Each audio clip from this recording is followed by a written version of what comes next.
Hello, this is Ben McCracken, the Resident Director at the Japan Center for Michigan Universities.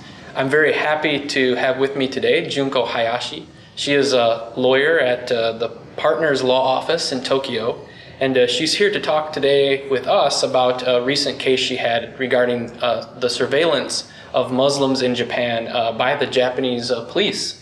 So thank you very much for coming. Thank you for having me here. You're welcome. And could you just give us a little background on the case? Right. In 2010, some information from the police leaked on the internet, and the information was about the special police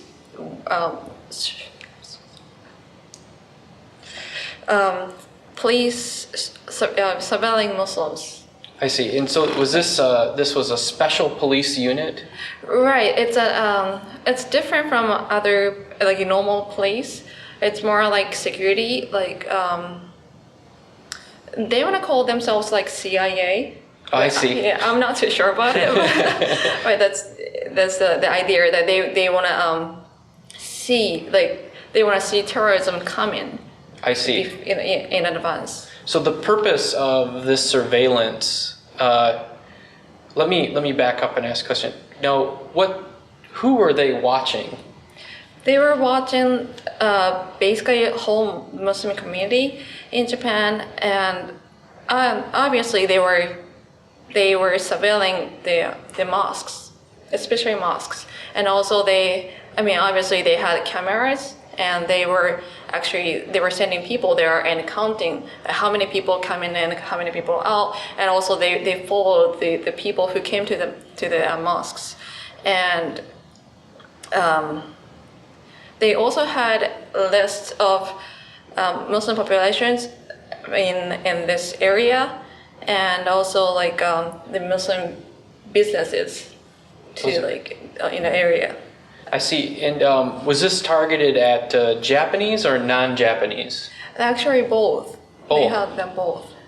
Very interesting. And so this surveillance program, was this known by the Muslim community before 2010, or did this come out later? Now, actually, some people knew something was going on because obviously you're followed, right? But what we didn't know is that it was done that fast.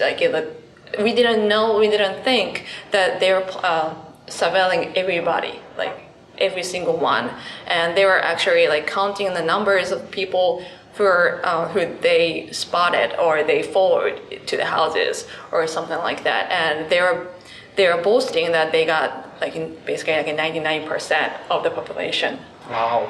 So truly watching every single person they thought that was either Muslim or associated with Islam in Japan? Yes, exactly. Wow. So they even had from the information that the leaked, we discovered that they were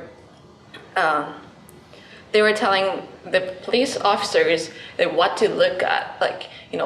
Obviously if you're wearing the hijab like me, and you're done. Mm-hmm. But some people, you don't really know if you're Muslim or not, and they give them tips what to look at, how do you figure out he's Muslim or not, or even amongst Muslims, you should look more carefully to the devoted Muslims compared to the other Muslims, and eating halal food or going to the mosques often, or fasting or this and that, those things. Wow.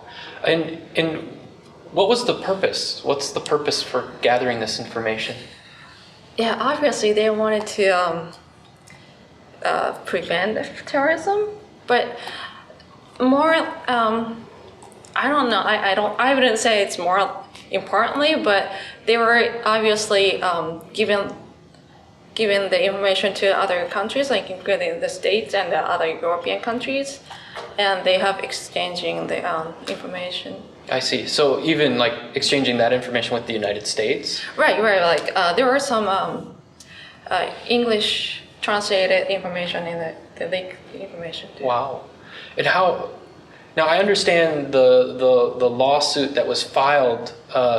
Some of the victims, the people whose personal information was leaked, they received money damages. Is that correct? Yes. Yes. The court found found illegal to leak the information. Okay, but the court didn't find that it was illegal to obtain the information. Exactly. And why? How can that be? It's very difficult to understand. Like obviously, the court thinks that to find a terrorist, we have to check out everybody, check all the Muslims to just spot like a few terrorists amongst Muslims. So in Japan, at least according to this court, Muslim equals terrorist. Exactly. I mean, like at least like we can be terrorists, or we can become terrorists, or we can be hiding terrorists, whatever. Now, you may not know this, but has there ever been a terrorist attack in Japan that was in any way related to Islam or Muslims? No. Okay, I didn't think so. The thing is, like in the States and also in European countries, they were doing pretty much the same thing for some years, and then they stopped because it was too much human rights violations. Yes. And also, it's not working, basically. So they stopped, but still, like Japanese court thinks it's important to do. So the sole, I mean, I did my best to read the cases. Reading Japanese legal cases is still a bit difficult for me. But it seemed like the court said that the privacy rights of the victims of this surveillance was outweighed by the public's concern for safety. Yeah. Is that correct? Yes. Yes. Basically, like the court is. I think court is thinking that all the Muslims are equal to a criminal suspect. I mean, like obviously, when you're suspected to crimes, then your privacy is kind of a little bit. I can't find the word. You have probably less expectation for privacy. Right. So pretty much, I think they think they're pretty much the same thing about Muslims, even Wow. though like we have nothing to do with the criminal activities. Being Muslim can be considered a criminal act, I guess. Wow. So here we are. It's the year 2016 in Japan, and in Japan, merely being Muslim can subject you to a lower expectation of privacy. Yeah. Wow, that's quite shocking. Yes, it is. And we were expecting the Supreme Court to give different rulings or judgments, but it didn't work. I see. And in fact, the Supreme Court didn't hear the case, right? Right. We got the decision in the end of May, and basically they said we didn't have their constitutional arguments. I see. Wow, that's very surprising. Do you think there are any political motivations in this decision? Yes, I think so. That's the only thing that I can think of. It's the case itself has been thought like everybody thought that the case has a lot of constitutional issues. Sure. And I mean, we had the freedom of faith and privacy and also equality and other things too. But the Supreme Court didn't think it was something that we should argue. I see. That's surprising. Yeah, I mean, like, Olympics coming up, and like probably they didn't want to raise any issues with Muslims, which consists a lot of tourists here I see from